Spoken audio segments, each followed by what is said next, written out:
Bueno, bienvenidos a un nuevo encuentro del Club de Lectura de Red Compleja. Es el segundo encuentro para ver el Cisne Negro. Recordamos que este club de lectura está dedicado a la memoria de Alfredo Morales, ¿sí? El fundador de la red y un grande referente y que está siempre presente en todos los encuentros que hacemos.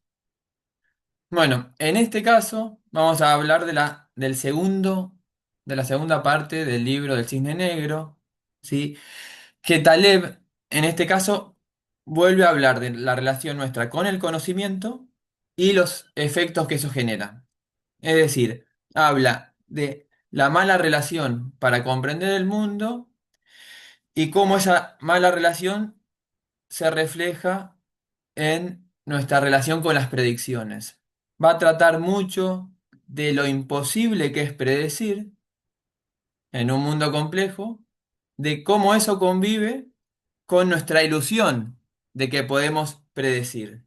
O sea, por un lado, el mundo es cada vez más complejo, más no lineal, más volátil, más cambiante, pero a su vez eso convive con una confianza. Él habla de la arrogancia epistémica que hace que cada vez confiemos más en lo que sabemos y en la capacidad de predecir. Entonces, va a articular como estas tres dimensiones. Por un lado, nuestra mala relación con el conocimiento y nuestro desconocimiento de los límites de la predicción. Una segunda dimensión que va a hablar de la complejidad, un mundo complejo no lineal. Ahí incorpora Poincare, habla del efecto mariposa, de Lorentz, habla de las características propias de los sistemas complejos que limitan profundamente nuestra capacidad de predecir. Y la tercera dimensión, como siempre nos habla Taleb, esta lógica práctica, es las consecuencias que eso genera, o sea, cómo nos impactan las tomas de decisiones.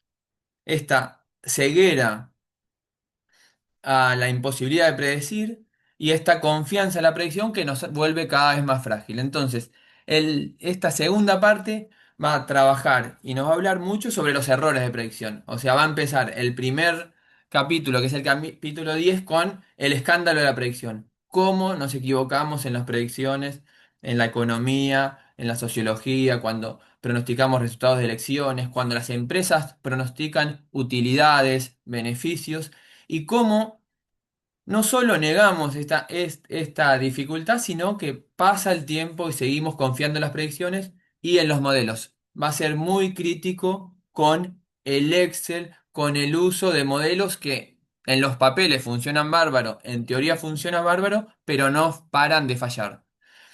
Si solo fallarían y no tuvieran consecuencias, no habría problema. Pero lo que nos dice Taleb es que tener esos sistemas tecnológicos, esos modelos, nos hacen al revés, nos hacen confiar cada vez más.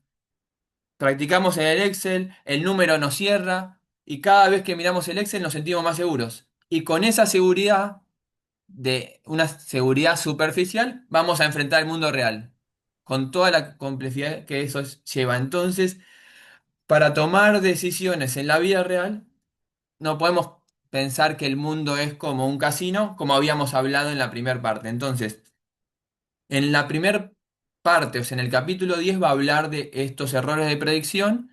Entonces, a lo largo de este pequeño resumen que vamos a hacer con Oliver, vamos a articular entre la dificultad para predecir, lo mal que lo hacemos y las consecuencias que eso tiene en la toma de decisiones. Oliver, Gracias, Lucas. No quisiera dejar pasar la oportunidad para plantear un par de ideas que me parece que son muy relevantes en esta discusión. Una es que, en términos generales, la manera en cómo pensamos y en cómo generamos nuestras creencias del mundo es algo que, en términos probabilísticos, conocemos como un enfoque bayesiano. Se conoce así por quien desarrolló esta metodología en probabilidad y dicho en una manera muy práctica, de lo que trata la probabilidad bayesiana es que tú tienes una creencia a priori y luego tienes una máquina, que vamos a llamarle un motor bayesiano, y transforma esa creencia a priori en una creencia a posteriori. Obviamente ese motor bayesiano lo que hace es incorporar evidencia nueva, actualiza tu creencia anterior y da como resultado una creencia diferente.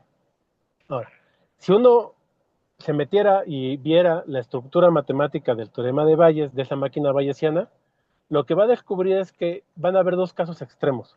Uno, cuando tu a priori es uno, o sea, cuando estás 100% seguro de algo, y el otro, cuando tu a priori es cero, cuando estás completamente seguro de que no ocurre algo. En cualquiera de esos dos casos, la estructura matemática del teorema de Bayes lo que produce es un congelamiento.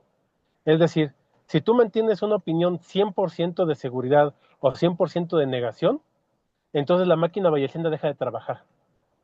Y creo que eso es uno de los problemas que tenemos, porque como tú bien dices, tenemos tenemos como feedback de retroalimentación en donde tienes un a priori, que es por ejemplo un modelo económico, lo que sea, y lo tienes en Excel, lo tienes en un programa, lo más sofisticado que quieran imaginarse, y entonces haces un experimento computacional y tu modelo lo hace bien, haces otro, lo hace bien, lo haces bien, empiezas a tener como mucha evidencia de que estás bien. Entonces, tu primera a priori, que era como tu hipótesis de trabajo, a través de este proceso de modelación, empieza a tener refuerzo y refuerzo y refuerzo y refuerzo y refuerzo, pero en el abstracto, ¿no? A tal punto que creo yo que tendemos mucho a generar estos casos de a priori uno, en donde nos convencemos así a rajatabla de que está bien, y no es por malas razones. Es que ese modelo puede estar basado en buenas ideas matemáticas, en buenas ideas físicas, ¿no? En razonamientos teóricos que son en principio correctos, y además tienes experimentos que te muestran que son correctos. El único problema es que ninguno de esos trabaja en el mundo real. Y entonces cuando interacciona nuestro modelo con el mundo real es cuando nos tenemos problemas porque ya generamos esta tendencia de a priori uno, llega nueva evidencia del mundo real y en lugar de que la podamos incorporar, como congelamos nuestra máquina bayesiana, ya no podemos cambiar de opinión. Y entonces empezamos a equivocarnos sistemáticamente, no somos capaces de adaptarnos y pagamos las consecuencias. Entonces era una primera idea que quería poner en la mesa, Lucas. Sí, y en realidad, o sea, si incorporamos a ese modelo las devoluciones que nos dan las redes sociales, o sea, todo el tiempo van confirmando ese primer a priori. O sea, no es que nos ayudan a salirnos de esa lógica. Y me parece también que lo que hacemos es que cuando viene ese primer dato contradictorio, ¿sí? Lo negamos. O sea, no es que repensamos el modelo como decías vos, o sea, no es que pensamos en cómo adaptar el modelo, sino que decimos el dato está mal, es algo excepcional. Una de las cosas que dice Taleb es muy crítico con la economía y con las planificaciones económicas, es dice que los economistas cuando fallan en las predicciones sobre el crecimiento del PBI y de la inflación o del crecimiento, invocan lo raro. Dicen, pasó un cisne negro, una expresión de alguien que vive en Nueva York, alguien famoso.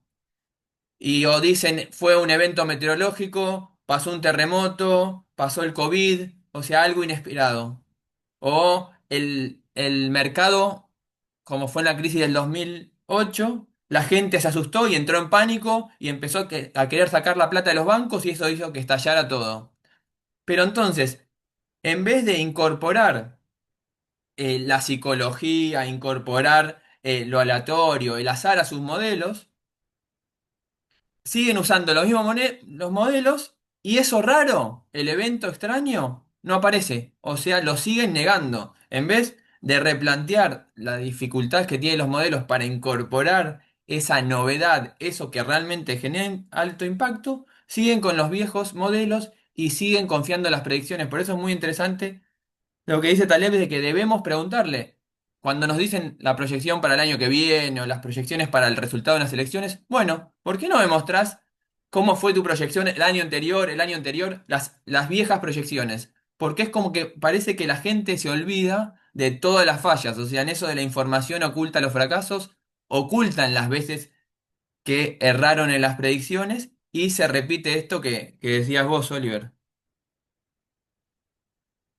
Sí, y creo que hay ahí el otro punto que quería plantear el día de hoy, es que probablemente hay, como tú bien dices, una cosa estructural de cómo funciona el mundo y cómo nos relacionamos con la manera en que conocemos el mundo, y es algo que nosotros hemos estado desarrollando en una idea que llamamos un CIMA.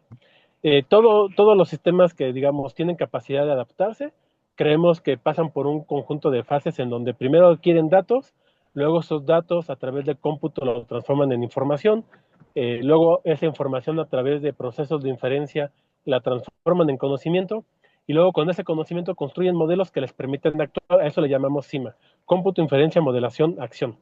Y ahora, pero estos agentes cognitivos pues no viven en un aislamiento, ¿no? Están inmersos en un ambiente informacional del cual adquieren los datos.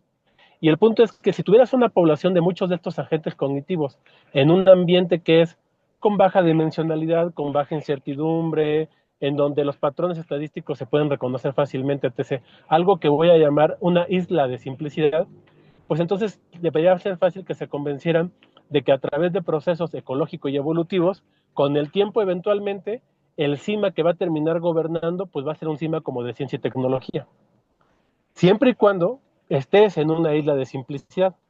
Entonces, pues históricamente, en algún momento por ahí de 1500, ¿no? Fuimos identificando algunas islas de simplicidad y fuimos generando unos sistemas muy poderosos que, exactamente como en el caso anterior, nos fueron convenciendo con éxito y éxito y éxito y éxito y éxito, pues que eran como la manera con mayúsculas de entender el mundo. Pero, pues estos solamente funcionan en las islas de simplicidad. Cuando empezamos a tener capacidad para ver al mundo en toda su complejidad a través de percepción remota y computadoras y mejores sensores y demás, pues entonces empezamos a descubrir que no vivíamos en una isla, en una tierra, en un continente de simplicidad, sino en una isla de simplicidad inmersa en un mar de complejidad. Y entonces en el mar de complejidad, estos procesos CIMA pues ya no van a converger a la ciencia y la tecnología. Si los dejaras competir con procesos ecológicos evolutivos, nuestra hipótesis es que convergen a los heurísticos, a las tradiciones, a lo sagrado, ¿no? Entonces, justo por lo que estás diciendo, creo que hay una falla estructural en cómo tendemos a entender el mundo, porque no tenemos conciencia de cuándo sí estamos en una isla de simplicidad y cuándo estamos en el mar de la complejidad. Y es obvio, si tú estás en una isla de simplicidad, date ciencia y tecnología, todo lo que quieras, pero si estás en el mar de la complejidad, debes tener muchísimo más precaución epistemológica para no fallar en cosas que tienen consecuencias, ¿no? Entonces quería poner también esta idea de los procesos CIMA en la mesa, Lucas. Sí, y se conecta muchísimo con esta lógica de cómo construimos la historia y después cómo a partir de esa construcción de la historia pensamos que podemos comprender el futuro. Porque la historia la construimos como si fueran islas de simplicidad, que en esa lógica de las islas de simplicidad, todo el tiempo actuamos en islas de simplicidad. Cuando vamos manejando en el auto, hacemos predicciones. Decimos, si me muevo a la izquierda, voy a poder adelantarme al auto que va adelante mío. Si salgo de mi casa y agarro esta calle, voy a llegar al bar de la esquina. O sea, todo el tiempo convivimos con pequeñas decisiones y predicciones, que son bastante lineales, causa y efectos visibles. O sea, la mayor cantidad del día estamos haciendo relaciones causales simples. Pero lo que nos dice Taleb es que no podemos confundir ese mundo simple, creyéndonos que es el mundo real. Porque el mundo real, ¿sí? Como decías recién, Oliver, a medida que fue pasando el tiempo, dejamos de vivir en una sociedad cazadora-recolectora de pequeña escala, donde todo era causa y efecto mucho más simple. Nuestra vida aprendíamos de causa y efecto del día a día en esa constante interacción, o sea, teníamos un aprendizaje continuo. En un mundo complejo, el aprendizaje cuesta más. O sea, comprender los fenómenos multicausales, comprender la historia es mucho más difícil, pero seguimos usando esas herramientas como si viviéramos en un mundo pequeño, de pequeña escala, mucho más simple, mucho más lineal, si viviéramos en un mundo de simplicidad en vez de estas pequeñas islas que mencionabas vos. Entonces, lo que narra Taleb en el texto es que tenemos una gran dificultad para reconstruir y para entender la historia porque buscamos causas y efectos simples, una causalidad lineal que no es la del mundo. Hay un sesgo que menciona uno de los pensadores que tiene una lógica bastante práctica, que falleció hace 2 años, se llama Charlie Munger, que es el sesgo buscar una razón. O sea, nosotros nacemos con una curiosidad innata, que es lo que nos permite aprender. O sea, todo el tiempo tenemos curiosidad para saber qué pasa, por qué, por qué, por qué. Tiene sentido porque así es como aprendemos. Entonces, en esa curiosidad innata de buscar una razón, las causas son siempre lineales y son siempre causa y efecto simple. Entonces nos permiten movernos en un mundo simple, pero no nos permiten entender la complejidad, la multicausalidad y lo no lineal. Entonces negamos lo no lineal de las historias, creamos esas falsas narrativas que dice Taleb. Entonces, cuando pensamos en la historia, agarramos causa y efecto simple, ¿sí? Y simplificamos en exceso la historia. Entonces, creemos que comprendemos la historia y después con esa lectura simplificada de la historia, pensamos que podemos comprender el futuro, ¿sí? Pero dejamos un montón de características de causalidades de lado. Solo seleccionamos una o dos causas para explicar la Primera Guerra Mundial, la Segunda Guerra Mundial, la crisis de las hipotecas de 2008. O sea, cuando construimos la narrativa, negamos un montón de no linealidades, de azar, que forman parte de la historia, pero que incluirlos en la historia, en la narrativa, le pondrían como una lógica de ruido y no nos gusta. Entonces buscamos una causa mucho más simple, pero el problema de eso, de lo que nos dice Taleb, es que nos impide después comprender el futuro, nos impide predecir y nos vuelve más frágiles. Sí, completamente de acuerdo, Lucas. Y rápidamente para darle paso a la discusión, me gustó mucho tu ejemplo de la conducción porque efectivamente cuando estás en una isla de simplicidad, pues es como manejar un carro en la calle, ¿no? Pero cuando estás en el mar de la complejidad es más bien como hacer rafting. Entonces tú intentas guiar la balsa hacia la izquierda, pero pues hay corrientes, hay remolinos, hay gente que remó, otra que no, se cayó un remo y de pronto pegas con una roca y entonces pues como que no es un tema de control, ¿no? Vivir en las islas de simplicidad te genera esta fantasía del control, porque ahí es posible, pero cuando estás en las aguas turbulentas de un río, en realidad no tienes un control verdadero. Medio intentas guiar al sistema y medio va a hacer lo que tú estás intentando que haga, pero no de manera controlada como sería un carro. Entonces yo creo que que me parece que es una metáfora bonita para pensarla. Y la otra de lo que estás diciendo acerca de la historia, tienes toda la razón. Y por un lado, justamente creo que tiene que ver con una necesidad de lo que hemos empezado a llamar nosotros robust science, perdón, robust history making, ¿no? Hacer historia de forma robusta, en donde en lugar de tratar de llenar el espacio vacío entre una isla de simplicidad y otra isla de simplicidad para armar una narrativa histórica, la idea sería tratar de empezar a ver cómo diferentes realizaciones de diferentes eventos históricos modifican la narrativa. Entonces, si tú tienes un evento histórico que tiene una manifestación 1, 2, 3, tiene 5 manifestaciones, y un evento B que tiene 3 manifestaciones diferentes, entonces en lugar de que te quedaras con la que más te gusta o más te convence y dijeras, pues de A1 voy a B3, entonces lo que hemos estado proponiendo es que deberías intentar hacer todas las posibles combinaciones entre A1, A2, A3, todas las A's con todas las B's y ver qué cambia la narrativa. ¿Qué pasa si yo tengo esta narrativa y ahora cambio, en lugar de B1 lo cambio a B2? ¿Cambia mi interpretación? ¿Cambia la narrativa? ¿O la narrativa es robusta? Entonces la idea es empezar a entender la fragilidad de las narrativas históricas al cambio de los puntos claves de eventos históricos de los cuales tenemos algo de seguridad. Entonces me parece que es súper interesante. Y por último, en estos efectos de red, algo que le ha parecido, creo yo, interesante en la discusión acerca de los efectos de red, es, por ejemplo, cómo hay ciertas intenciones de tratar de borrar de los modelos, por ejemplo, de inteligencia artificial, pues ciertos datos o ciertas narrativas históricas de la ocurrencia de lo que está pasando hoy, por ejemplo, en torno al genocidio de Gaza, Y resulta ser que el sistema tiene memoria, la red tiene memoria y no permite que borres tan fácilmente eso. Entonces, por un lado es complicado porque como bien dices tú, la historia es un proceso de redes y eso hace muy complicado su estudio, pero por otro lado, la parte bondadosa es que también hace difícil la falsificación artificial de la historia, porque la red de los hechos históricos va a tener memoria y no nos va a permitir tan fácilmente hacer lo que queramos con ella.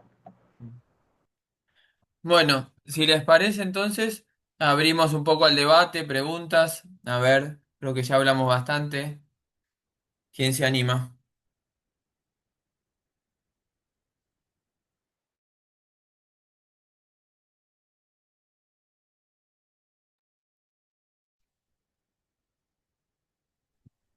Bueno, saludos nuevamente desde Manila. Si no hay nadie por ahora, Oliver, está súper interesante eso que estás planteando, por eso lo escribí en el chat.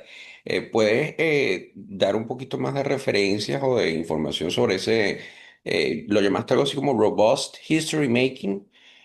O algo por el estilo, de dónde viene, un poco para investigar más al respecto, porque me gusta mucho. Efectivamente, creo que puede ser una solución a ese dilema que plantea Taleb, ¿no?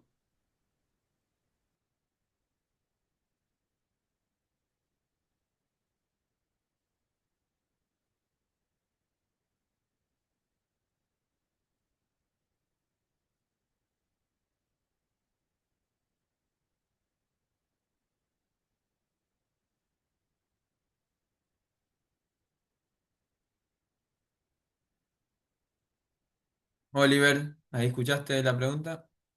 A ver.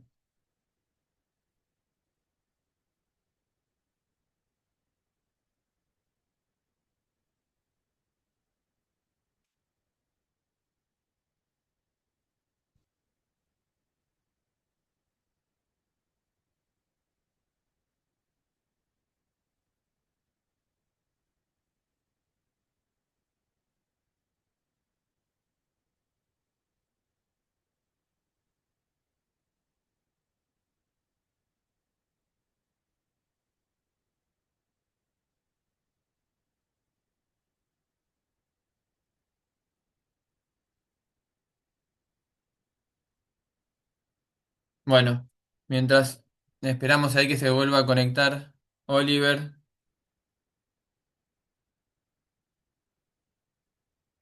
ahí ahora le volvemos a hacer la pregunta, Gustavo. Eh, yo quería agregar algo más de esa relación con la historia en esta lógica de la combinación. O sea, cuando pensamos en la historia, hay un montón de situaciones y pasos previos que sin ese paso no se hubieran dado. O sea, nosotros creemos que suceden los acontecimientos sin tomar en cuenta las combinaciones. Entonces, en esto que explicaba Oliver, poder simular combinando estos distintos pasos, distintos escenarios, sería recontra interesante, porque ahí nos damos cuenta de si un paso falta, ¿sí? En esta historia, si se rompe toda esta narrativa. Porque, por ejemplo, los grandes inventos, en muchos casos nosotros pensamos, ¿sí? O nos parecen, vistos para atrás, parece recontra simple. Decimos, ¿cómo Internet? Ahora no nos imaginamos el mundo sin Internet. O sea, ¿cómo no se le va a ocurrir? Es recontra simple, ¿sí? Aparecieron las computadoras, la gente ya hablaba por teléfono. Bueno, con esa lógica de comunicarse, era evidente que iba a surgir Internet. Y no, en realidad es fruto del azar y de pequeñas combinaciones de avances tecnológicos previos que hicieron esa característica que surja esa propiedad emergente. O sea, no es solo que había hardware que fueron mejorando las computadoras, no es solo que el ejército de Estados Unidos estaba trabajando en ese tipo de tecnología, sino que es fruto de cada una de esas pequeñas invenciones y del azar que en algún momento surge como algo nuevo, o el caso de la inteligencia artificial. El caso de la inteligencia artificial ahora está atravesando todo el mundo, parece recontra evidente, pero no es algo que fue planeado, sino que es un montón de trabajo de agarrar pequeños trabajos de otras personas que vinieron avanzando ¿sí? Que empezaron a pensar, bueno, las computadoras, esta lógica hace un montón de tiempo y se viene hablando en la ciencia de los sistemas complejos de las redes y de cómo se puede llegar a tener memoria, a pensar, a razonar y tratando de reconstruir cómo piensa el cerebro humano. Pero de ahí a poder tenerlo en el celular y poder conversar con esa inteligencia artificial y que vaya desarrollándose y aprendiendo día a día, es fruto de un montón de pequeños pasos que son muy azarosos. Entonces, cuando nosotros pensamos en la historia y reconstruimos la historia, nos quedan un montón de combinaciones que esto, de lo que estaba hablando Oliver, que obviamos y que nos parece que el futuro es mucho más fácil de predecir que lo que realmente es. Entonces, me parece que buscar modelos más robustos para conocer la historia nos facilitaría comprender o intentar tener un acercamiento más robusto hacia el futuro. No sé, Oliver, si volviste ahí. Sí, fíjate que ahí es bien interesante lo que dices. Creo que Sean McClory, no sé si lo estoy pronunciando bien su nombre, pero tiene un libro muy interesante respecto justamente de que lo nuevo no se diseña, sino que se descubre, ¿no?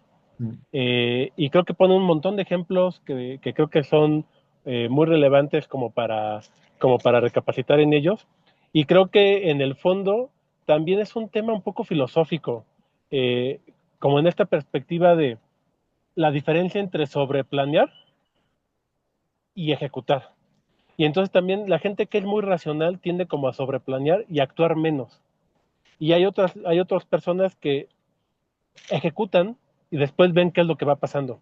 Entonces son como diferentes modelos mentales y yo creo que no es que ninguno esté bien o el otro esté mal, más bien a nivel de poblacional pues son complementarios. Entonces necesitamos gente que sea planeadora y gente que sea ejecutora, ¿no?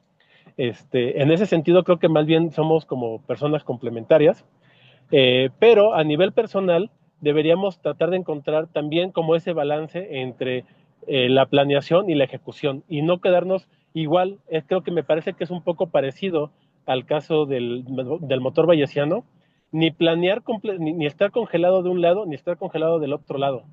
Entonces, eso creo que pone en la mesa un poco un tema que desde ahorita quisiera ir poniendo para después, también en la siguiente sesión, que es el tema del balance.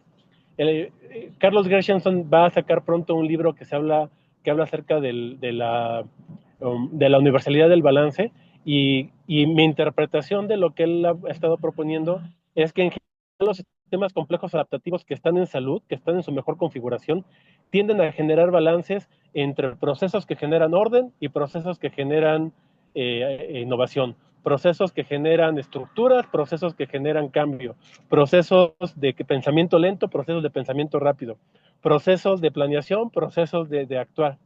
Y a ese tipo de balance creo yo que le tenemos que empezar a dar mucha atención.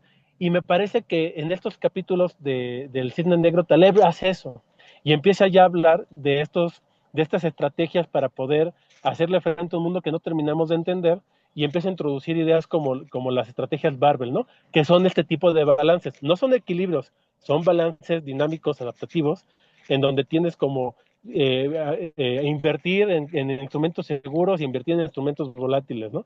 Pero la idea va mucho más allá de solamente la estrategia Barbell o solamente en finanzas, es algo que parece ser que es muy universal.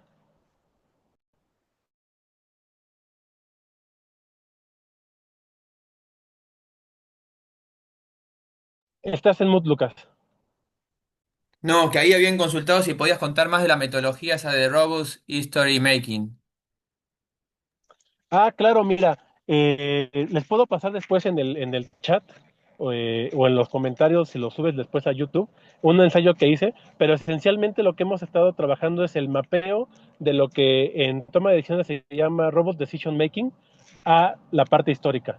Idóneamente quisiéramos empezar a hablar de un antifragile history making, pero no estamos tan seguros de que realmente los datos históricos permitan llegar como a la parte de antifragilidad, pero al menos quisiéramos lograr que llegaran a la parte de robustez, ¿no? Pero esencialmente de lo que se trata es de eso. En lugar pensar que tienes evidencia que es confiable, piensas que esa evidencia tiene un error y en lugar de que creas que tu dato es un punto, tu dato es un área. Y es un error que creo que está muy mal, muy mal incorporado en todos nuestros modelos de pensamiento, inclusive científicamente, porque pensamos que un dato es un valor. No, un dato siempre es un valor más sus barras de error. De tal manera que en el fondo siempre tienes, digamos, como áreas o volúmenes y el dato verdadero está por ahí, adentro, en algún lugar, pero no sabes exactamente en qué lugar. Cuando ese volumen o cuando esa área es súper chiquitita, bueno, pues entonces el área se parece mucho al punto. Pero hay casos en los que no. Y hay momentos en los que pensar que es un punto te puede llevar a problemas. Cuando las manipulaciones de esos datos se acercan, por ejemplo, a valores que son a valores umbrales, y en donde pequeños cambios en tu modelo puede llevarte a resultados diferentes, y no incorporar ese error puede generarte eh, perspectivas completamente distintas. Entonces, la idea del fondo del Robot Decision Making es incorporar la incertidumbre al proceso de modelación, de tal manera que no tienes un modelo, tienes 20 millones de modelos diferentes y lo que haces es analizar los diferentes escenarios que son familias de modelos y las diferentes consecuencias de tener esas familias de modelos. Sí, creo que se relaciona un poco también como con un análisis de sensibilidad, ¿no? Pero retrospectivo, algo así. Incorpora, la metodología incorpora análisis de sensibilidades, correcto, pero no solamente es análisis de sensibilidad porque tú ahí piensas qué tan sensible es tu modelo a variaciones de los parámetros. Acá también es eh, ese modelo, los resultados que dan, cómo cambian ante los parámetros, pero a la hora de tomar decisiones.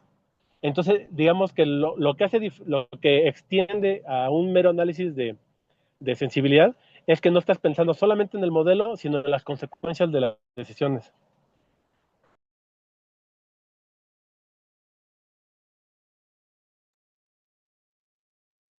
Sí, y ahí eso se conecta con las estrategias de Taleb, o la estrategia Bardel, que incorpora las consecuencias de las decisiones. No es solo un análisis de ver si la predicción es, si acertamos en la predicción o no, sino el costo de equivocarse. Y ahí se conecta con esto que decías, Oliver, de balance, ¿sí? Porque me parece que esa lógica incorpora combinar opuestos, o sea, trabajar con amar las predicciones y odiar las predicciones. En unos espacios amamos las predicciones, para juntarnos con amigos, para pasar un auto en la calle, para ir a tomar algo acá cerca de nuestras casas. Predecimos, usamos las predicciones, nos gustan. Pero en otro espacio la odiamos. Es cuando tenemos que hacer predicciones sobre los valores de la bolsa, sobre elecciones, sobre las ventas de una empresa dentro de 5 años. O sea, las predicciones que tienen costo alto si nos equivocamos, ahí evitarlas.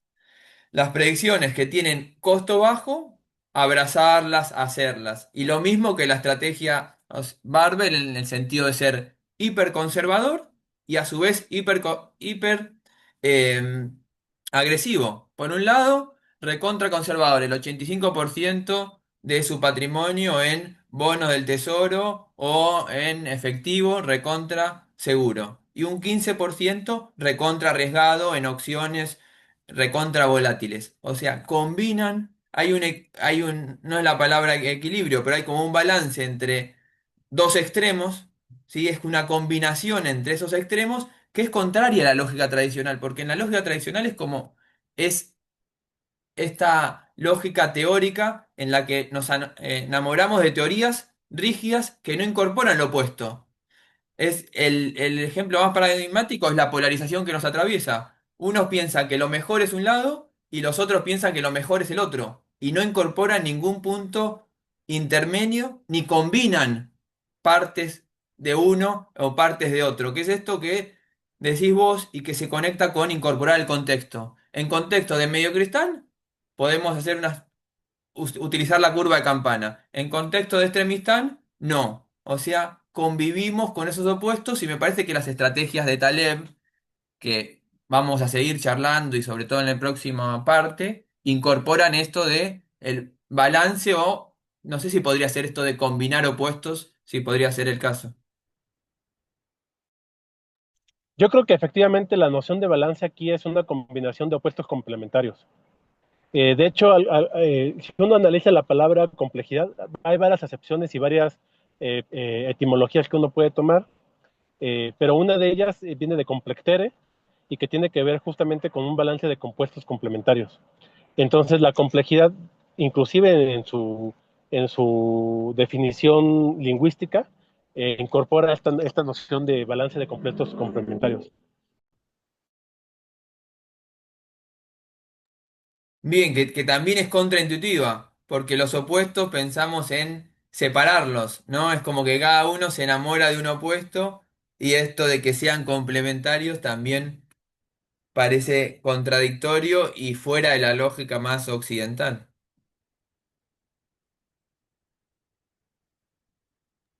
Sí, no sé si alguien tiene por ahí algún otro comentario, algún otro punto que quieran discutir, que toquemos,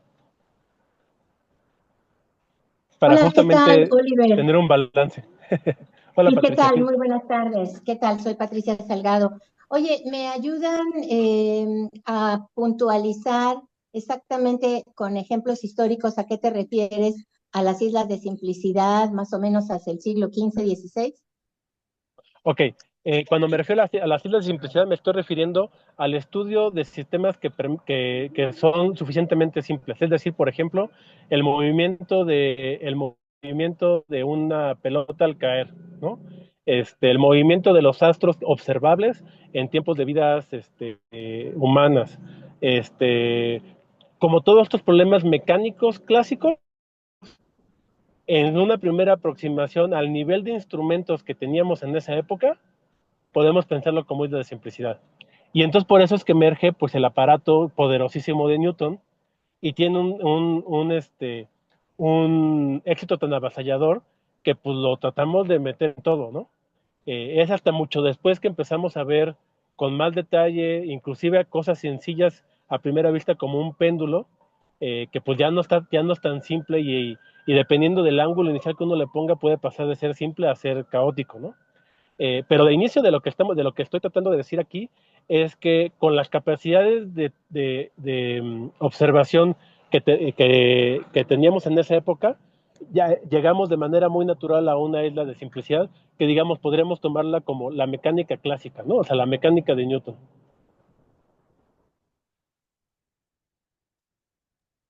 Gracias, gracias. Y es que si lo ves, en realidad toda la ciencia moderna es ciencia newtoniana. O sea, todos trabajamos con la forma que Newton nos enseñó a trabajar, con matemáticas rigurosas, con experimentos rigurosos. Entonces, o sea, la combinación de, digamos, el espíritu que contiene los principios de matemática y el espíritu que contiene el optics de Newton. Y toda la ciencia se ha construido moderna, se ha construido bajo ese mismo diseño inicial que generó Newton. Y digo, no está mal, o sea, Newton era un tremendo genio, ¿no? Y ese aparato es extremadamente poderoso. Hay un artículo bonito de Giorgio Parisi, premio Nobel de Física de hace un par de años, justamente por sus contribuciones a los sistemas complejos, donde habla exactamente de esto. Creo que habla acerca, se llama algo así como complejidad desde el punto de vista de un físico o algo por el estilo, y plantea estos límites y esta combinación entre experimentación rigurosa y lenguaje lógico riguroso, matemáticas y experimentación en la física newtoniana contra sistemas complejos y qué es lo que cambia. Como ya no podemos experimentar, solamente podemos observar, y como ya no tenemos ecuaciones diferenciales, tenemos enunciados probabilísticos. Y entonces pone al manifiesto que, como diría Wolfram, tenemos una necesidad de generar un nuevo tipo de ciencia, ¿no? Diana, habías levantado la mano, ¿querías consultar algo? ¿Preguntar? ¿Debatir algo? Pues quiero hacer una moción. Hola, hola a todos. Muy feliz de estar acá y de retomar estos encuentros. Solo quiero decirles que yo estoy en estado parasitario, entonces estoy aprendiendo, recogiendo información, entendiendo cada uno de los postulados, pues porque no tengo tanto acceso y no consulto tanto los contenidos, estoy leyendo el libro. Entonces, pues no voy a participar tanto ni nada, pero decirles que agradezco mucho este espacio y sus conversaciones me nutren mucho para entender lo que están diciendo y pasarlo a la escala en la que trabajo, que son poblaciones vulnerables y ver cómo esto puede hacer que ganemos más y perdamos menos. Y solo eso, que si no estamos todos hablando, no es que no exista interés en algún momento, al menos de mi parte, y que estoy muy atenta a todo lo que están diciendo para poder comprenderlo así y poder hacer, pues poder aplicarlo a lo que hago. Mil gracias, solo esa emoción. Abrazos a todos, a todas.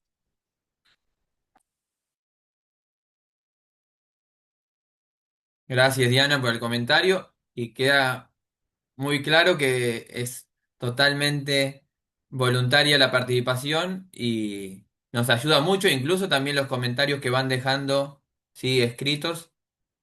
La idea es esto, conversar usando las distintas metodologías y el silencio es parte también del debate, así que bienvenido. Ana, te escuchamos.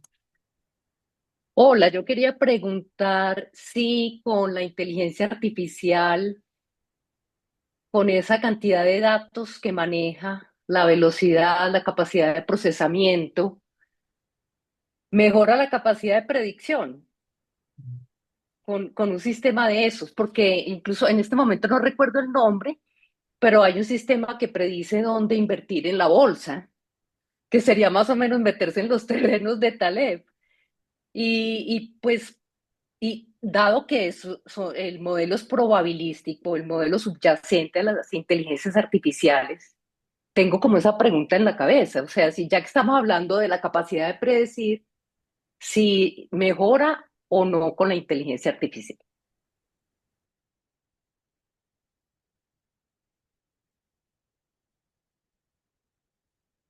A ver, Oliver, ¿qué decís? Yo pienso que desde el punto de vista estructural de los sistemas, o sea, es imposible predecir. No sé qué otros, capaz, la inteligencia artificial toma distintos escenarios y es más preciso en plantear distintos escenarios posibles, más reales, pero que eso se traduzca en una predicción exacta, no sé si es inherentemente imposible por la estructura del no lineal y las interrelaciones de los sistemas, o sea, las características propias de los sistemas, se tendrían que dar todas las combinaciones que la inteligencia artificial predice que van a pasar para que suceda eso. O sea, ya tendría que conocer el futuro de antemano para que ocurra exactamente lo que la inteligencia artificial está prediciendo. Sí, yo entiendo que, o sea, lo que se ha dicho es que la inteligencia artificial no conoce la realidad ni comprende la información que comparte, pero sí tiene acceso a millones de datos. Y en esos millones de datos es capaz de encontrar patrones que el ojo humano, ni las mejores y más potentes teorías de ciencias sociales, por ejemplo, son capaces de observar. Son patrones ocultos en los datos. Entonces, por ahí anda esa inquietud que me rebota. Mira, si quieres aprovecho y sobre eso también hago un par de comentarios, ¿no? Yo sí creo que al menos desde el punto de vista de Taleb, el término predicción, yo creo que es anatema. O sea, yo creo que él deja muy claro que eso es algo así como una ilusión, ¿no? Prácticamente. Entonces, creo que en su defecto, eh, eh, lo que de alguna manera se desprende, y yo estoy seguro que ha sido parte o fue parte de la estrategia de Taleb, digamos, en su vida profesional en la bolsa, yo creo que tiene que ver más con lo que se llama una estrategia de hedging, ¿no? En inglés, no sé si en español, yo creo que es como cobertura, que es un poco plantearte una estrategia presente que te maximice de alguna manera la protección a distintos escenarios futuros, ¿no? Pero eso no es fundamentalmente predecir, eso es fundamentalmente creo que como prepararse, ¿no? O algo así. Creo que esa sería la diferencia fundamental en esas dos cosas. Em, y bueno, eso. El otro punto, a ver si lo vuelvo si me vuelve a llegar, pero eso quería complementarte con eso porque lo veo así.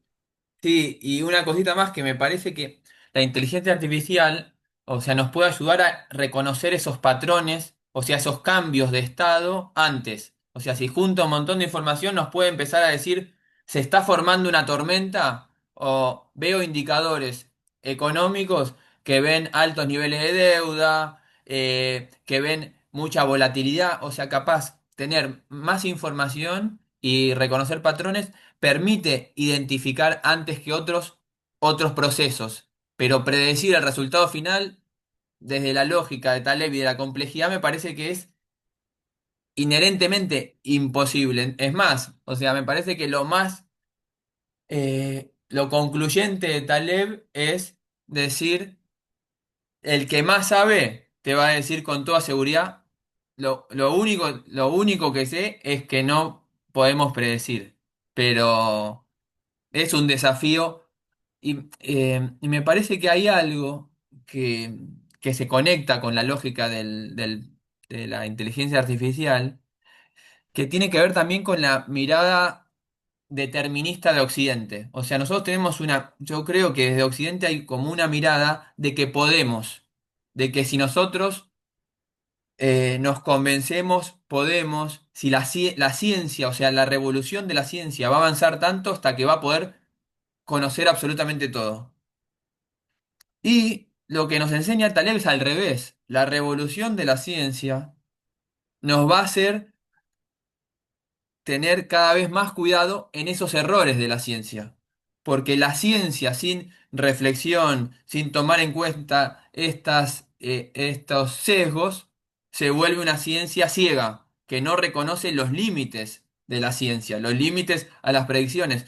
Pero o sea que conviven las dos lógicas. Hay un pensamiento más determinista de que podemos llegar a un conocimiento absoluto y la inteligencia artificial como que tiene esa preponderancia, o sea, parece que se lo va a llevar todo puesto. Pero por otro lado, Taleb tiene bastante una mirada crítica a la inteligencia artificial y los conocimientos desde la visión de la incertidumbre nos dicen, no, es imposible porque para poder predecir ya tenés que saber ahora todo lo que va a pasar, pero es un debate recontra actual y recontra interesante para este momento. Diana, no sé si levantaste la mano de nuevo. Sí, quería compartir frente a eso una situación anecdótica que me pasó, en la que entendí ahorita leyendo el libro, hace unos años que estaba estudiando salud pública, estábamos leyendo a Taleb. Mi profesor se puso muy bravo conmigo porque yo le decía, no, yo quise estudiar psicología y lo pensé siempre desde adolescente y lo logré y todo se dio porque yo quería y sucedió de esa manera. Yo no entendía por qué él se había puesto tan bravo conmigo. Ahorita leyendo El Cisne Negro entendí finalmente por qué él decía, no, no fue que tú hiciste y pasó porque querías, hiciste todos los pasos para lograrlo y que controlaras todos los factores, sino que la narrativa que te llevó a eso está diciendo que al final lo lograste, pero es una narrativa en retrospectiva. No, no podías decir de niña que todo esto iba a pasar, iba a lograr todo eso. Yo en ese momento no lo entendía y ahorita leyendo, claro, ya entendí su molestia porque yo me mantenía en que yo lo quería y podía predecir y podía decir esto va a pasar y al final lo voy a lograr. Y ya desde la incertidumbre, pues entiendo por qué él no podía, él se disgustó tanto porque estaba diciendo una cosa terrible. Entonces ahí quería compartir eso que pasa mucho con esta necesidad de control y de predicción, cuando desde lo retrospectivo que lo crees y que al final no está ahí. Gracias. Sí, en esa lógica también creo que podríamos aplicar lo que venía hablando antes Oliver de balance. O sea, en un equilibrio o combinar cierto determinismo, porque por ejemplo, alguien que va a descubrir algo, si Fleming estaba buscando algo, estaba buscando otra cosa, sí, pero estaba en su laboratorio, o sea, no le ocurrió eso a una persona que estaba en una carnicería vendiendo pollo, carne a la gente de un barrio, o sea me parece que hay una combinación entre determinismo, buscar algo, y el azar, ¿sí? En esta lógica de negar ese balance, nos vamos a los extremos. Hay gente que se vuelve fanático del determinismo y dice, yo sabía que esto lo iba a lograr, y hay otra persona que dice, no, es todo azar el aprendizaje, la voluntad, la adaptación, la retroalimentación con el contexto y ese crecimiento continuo de una persona a través del tiempo hace que logre objetivos. O sea, sería combinar esos dos opuestos. Por un lado, hay mucho azar, serendipia, prueba y error, y hay cierta búsqueda, ¿no? En esta lógica. Pero bueno, me parece un debate recontra interesante.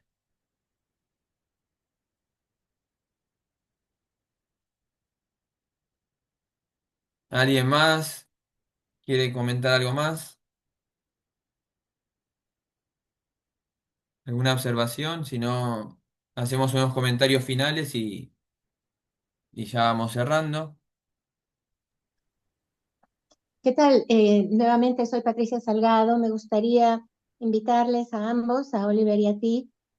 Yo no he leído todavía el libro, pero bueno, estoy muy interesada en todo lo que ustedes nos han compartido. ¿Cuál es la postura del autor de Taleb en relación a la parte mistérica y a la parte, al rol de la intuición y todas las capacidades del cerebro derecho para la comprensión de la realidad y también incluso la toma de decisiones? Sí, en el libro habla de la intuición y entonces dice que hay situaciones en que la intuición te ayuda y hay situaciones en que la intuición te perjudica. O sea, no es en esta lógica de buscar momentos para usar la intuición y momentos para dejarla de lado, ¿sí? Y se conecta con lo que veníamos hablando, en un mundo de mediocristán, en cuando uno maneja un auto, hace una actividad en la que tiene un feedback inmediato, mucho más de causalidad lineal de una sola causa, la intuición funciona. Pero la intuición para hacer una compra engañada por las redes o la intuición para actuar enojado con las emociones, ¿sí? Ahí deja de funcionar. O la intuición para predecir lo que a uno le gustaría que pase, también nos engaña, ¿sí? Entonces, habla como de estas dos miradas de la intuición. No una crítica absoluta, sino tratar de separar. Y todas las herramientas que nos va a dar Taler van a estar en esta lógica de separemos. Hay, por un lado, separar el riesgo de ruina, protegerse. Y por otro lado, apostar o ser agresivo. O sea, separar los mundos. Separar mediocristán de extremistán, separar un mundo simple de un mundo complejo y tener una estrategia para cada uno de esos mundos. Entonces, por momentos, usar la intuición para cosas simples y en otros momentos dejarla de lado, tener una visión mucho más crítica, mucho más de duda, mucho más de tener una ignorancia epistémica, ser mucho más cauto con el uso de esas heurísticas.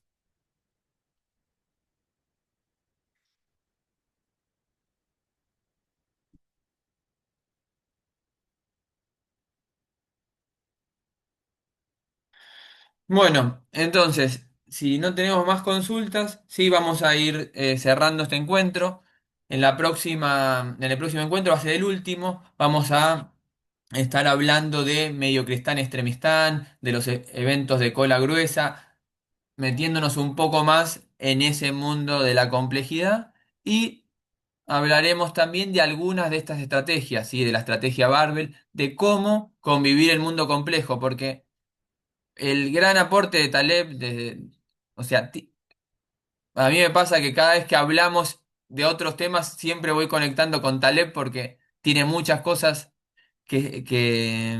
a la que hacer referencia, pero me parece que el valor es el valor práctico. Él no piensa en solo en solo cómo afecta la verdad, la filosofía, sino en las consecuencias que tiene la toma de decisiones y en cómo diseñar herramientas mejores para sobrevivir y para vivir a largo plazo en un mundo complejo. Entonces, en la tercera parte vamos a hablar de estas estrategias Barbell, ¿sí? De estas estrategias que va a ir diseñando para ser menos frágil. O sea, cómo equivocarnos menos, cómo tomar mejores decisiones y cómo buscar que las organizaciones, que los países, que los sistemas sociales sean menos frágiles. Entonces, un placer compartir con ustedes. Muchas gracias. La verdad que es lindo escucharlos, encontrarnos después de tanto tiempo y bueno, compartir estas 3 sesiones nos dan ganas de seguir pensando actividades con todos. Así que bueno, muchas gracias a Ana, Carlos, Diana, Jaime, Samuel, Patricia, Héctor, Santiago, Gustavo. Les mando un abrazo y espero verlos entonces próximamente, la próxima semana. Y voy a subir, ya, creo que mañana ya va a estar subida el primer encuentro. Les mando un abrazo a todos. Gracias. Gracias, Igualmente, Lucas. Lucas. Un abrazo. Gracias por tu Gracias. Hasta tiempo. luego. Chao, Hasta chao. Hasta luego. luego. Gracias, hasta luego.